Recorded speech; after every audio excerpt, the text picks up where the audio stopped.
experiment at least 12 times before settling down with one business idea. The reason people go, Ty, I see you have all these different business programs on your site. Why do you have so many? Well, because not everybody wants to do social media marketing agency. Not everybody wants to do e-commerce.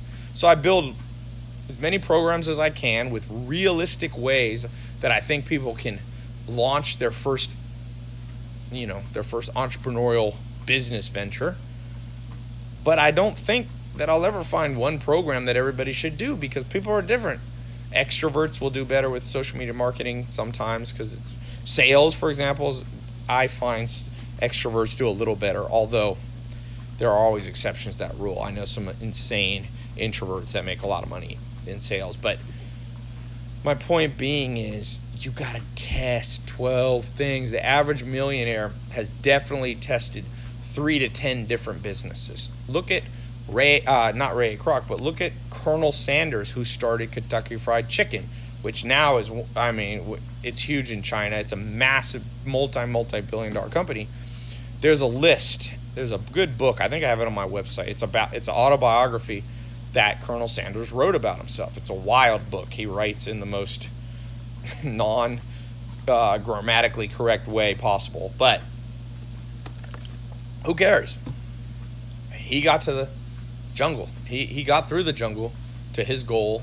It took him a while. So you probably don't want to do exactly like Colonel Sanders. But the principle was, he tried a lot of stuff, and a lot of things failed. He was a motel operator. He delivered babies. He without even having a medical doctor. He fought in the Spanish-American War, I think, which is crazy since that's like the beginning of the 1900s, or he fought Cuba or whatever. So he just tried all this stuff, and finally what worked for him was better than his hotel. His hotel burned down. His motel burned down.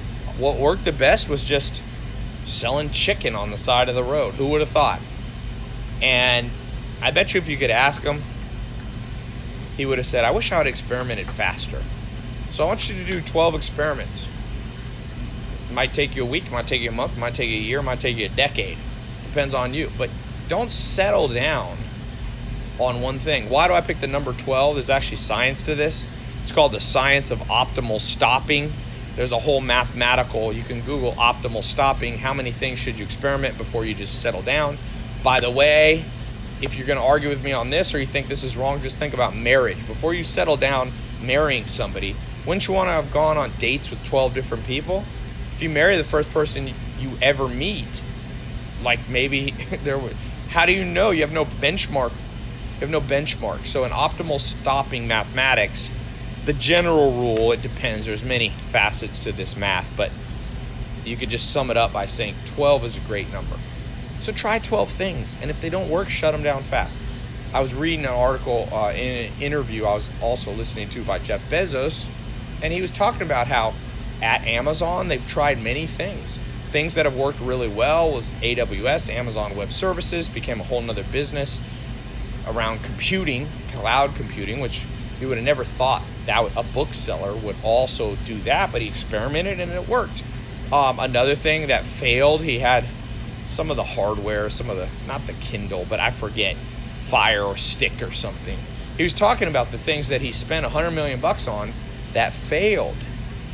And for sure, Amazon has tested more than 12 things. By the way, Amazon is really smart. They let other people sell and they just watch what sells the best. So they let other people experiment and then they launch Amazon basic brands. Jeff Bezos is very smart. That's a whole nother talk on the advanced rules of the jungle. But just experiment with 10 or 12 ideas. I had a talk like this at one of my first conferences at the Roosevelt Hotel in 2015. And there's 2 people in the audience, Samir and Juan. I'm still friends with them. And I just said, I was even more hardcore. I said, you should test 17 things a day. They were doing e-commerce, right? So it's easier to test. You can't do 17 different jobs a day. But with e-commerce, you could test selling toothbrushes. You can sell toothpaste. You can sell electronics. You can sell shoelaces. You can sell shoes and all this.